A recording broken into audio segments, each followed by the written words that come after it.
მოგესალმებით, მე ვარ S9.com-ის ადმინისტრატორი და JSON.net-ის მოდერატორი და ამ ვიდეო გაკვეთილში გასწავლით კომპიუტერში რაღაც ნიშნობა რო არ აქვს ისეთი კომპიუტერში ისეთი ფაილების წაშლას, ამოშლას და კომპიუტერის გაწმენდას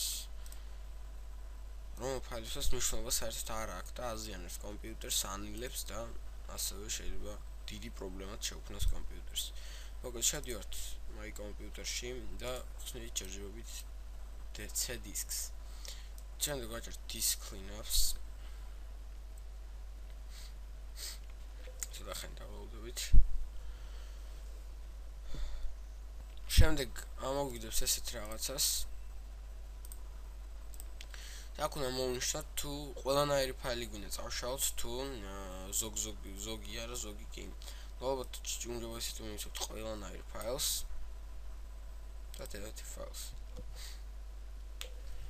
იშლება. შეიძლება ზოგს ძალიან ბევრი კონდეს, შეიძლება ზოგს არ კონდეს და ნამდვილად იგრძნოს კომპიუტერში აჩქარება. შემდეგ D disk-საც იგივენაირად გავაკეთებთ. ჩემს გონი საერთოდ არ აქვს. მოკლედ მე არ მაქვს ისეთი ფაილები. ეს უნდა გაგვაცეთ კი ამით დასრულებულია, თუ რა ვერ გაიგეთ დაწერთ კომენტარებში.